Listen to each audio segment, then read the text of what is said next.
Hello friends, welcome to my channel. कैसे हैं दोस्तों? आई होप आप सब अच्छे होंगे और अपने अपने कामों में मस्त और व्यस्त होंगे।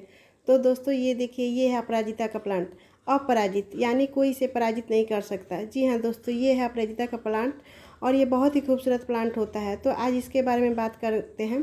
तो उससे पहले दोस्तों, अगर मेरा वीडियो पसंद आए तो प्लीज़ लाइक शेयर कर दीजिएगा और दोस्तों सब्सक्राइब भी कर दीजिएगा और बेल आइकन की घंटी भी प्रेस कर ही दीजिएगा, ताकि जब भी कोई वीडियो अपलोड करूं तो उसकी नोटिफिकेशन आप तक मिलती रहे। तो चलिए अपने टॉपिक पर चलते हैं।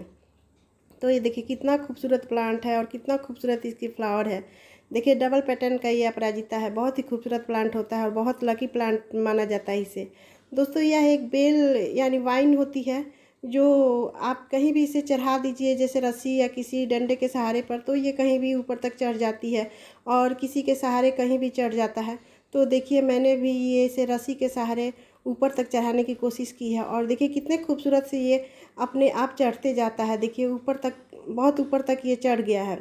इस तरह ये रस्सी के सहारे या किसी डंडे के सहारे ऊपर तक चढ़ जाता है, या कहीं भी इसे सहारा दे दीजिए तो चला जाता है। तो इस तरह ये एक वाइन है फूल और ये बहुत ही खूबसूरत फूल होता है और लकी प्लांट होता है। दोस्तों हमारे हिंदू समाज में दोस्तों, हम भगवान विष्णु का ये बहुत ही प्रिय फ्लावर है, बहुत ही प्रिय फूल है और इसे विष्णु जी की पूजा की जाती है। देखिए इसमें छोटे छोटे से बल्ब्स बने हुए हैं जो कल फ्लावरिंग लेंगे।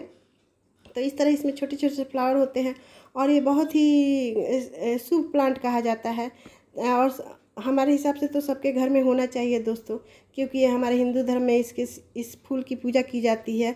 और इसे धूप की बहुत ज़्यादा ज़रूरत होती है। इसे 7-8 घंटे की सनलाइट मिले तो ये बहुत अच्छे से चलता है। और जब इसे पानी की ज़रूरत होती है दोस्तों, तो इसकी पत्तियाँ झुक सी जाती है, तो पता चल जाता है कि इसे पानी चाहिए। तो इसकी पत्तियाँ जब झुक जाती है तब हम इसमें वाटरिंग करते हैं। तो इस तरह ये बहुत अच्छे से प्लांट चलता है। और इसके कई कलर होते हैं, जैसे वाइट होते हैं, पर्पल कलर के होते हैं। और ये जो मेरे प्लांट है, ये जो अपराजिता का प्लांट मेरे पास है, वो ब्लू वाइट के शेड में है और डबल पैटर्न में है। इसमें सिंगल पैटर्न के भी फूल आते हैं, मेरे पास तो डबल पैटर्न के ही है। तो बहुत ही खूबसूरत है, गुलाब का, छोटे छोटे गुलाब का लुक देता है जब ये फूल खिलता है। तो इस तरह इस सभी के घर में होना चाहिए। और दोस्तों ये विंटर सीजन में सूख जाती है। जैसे लगता है कि ये हमारा प्लांट ख़त्म हो गया, लेकिन दोस्तों ये ख़त्म नहीं होता है। जैसे विंटर सीजन आती है, नवंबर ख़त्म होता है, तो इसकी पत्तियाँ पीली होने लगती है और धीरे धीरे सारी पत्तियाँ गिर जाती है और प्लांट सूख जाता है। लेकिन ये दोस्तों मरता नहीं है, तो इसीलिए तो इसका नाम है अपराजिता। ये मरता ही नहीं है। जब हम समझते हैं कि हमारा प्लांट सूख गया है, लेकिन जब फरवरी मार्च आती है, जो धूप खूब होने लगता है, तो इसमें ग्रीन ग्रीन पत्ते निकल आते हैं और ये प्लांट फिर से ज़िंदा हो जाता है। और देखिए दोस्तों, इसमें जो फूल खिल जाते हैं उसे तोड़ के निकाल दीजिएगा, तब अच्छा से फ्लावरिंग करता है और ढेर सारे फ्लावरिंग करते रहते हैं। तो इस तरह इसकी केयर कर सकते हैं। और जब सीजन आने के पहले ये सारी पत्तियां झड़ जाएगी और उसमें सेम के बीज, जैसे इसमें सेम के बीज होते हैं, देखिए बीज से ही इस प्लांट को ग्रो किया जाता है।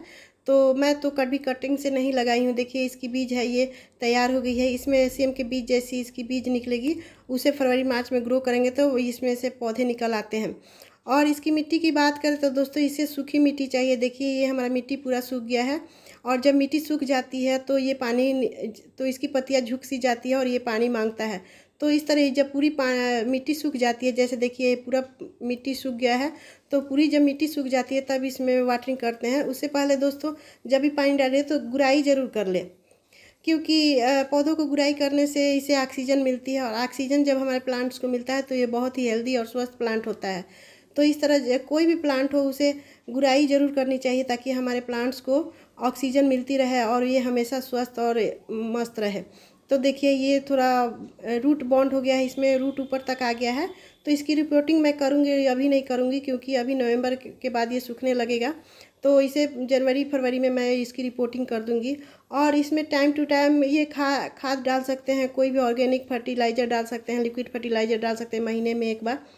तो ज़्यादा नहीं दोस्तों, महीने में एक बार इसे कभी कोई खाद दे दीजिए, जैसे लिक्विड फर्टिलाइज़र हुआ, ऑर्गेनिक फर्टिलाइज़र हुआ, और या कोई जैविक खाद हुआ। तो मैं जैविक खाद डाल रही हूँ।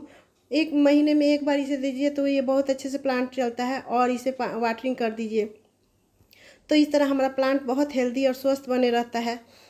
तो इस तरह हम इस प्लांट्स की केयर कर सकते हैं और ये हमारे प्लांट्स बहुत अच्छे से चलता है। तो दोस्तों इस तरह कैसा लगा हमारा वीडियो? अगर मेरा वीडियो पसंद आए तो प्लीज़ अपनी कमेंट राय बॉक्स में ज़रूर दीजिएगा। तो मिलते हैं अगले वीडियो में, तब तक टेक केयर दोस्तों, बाय।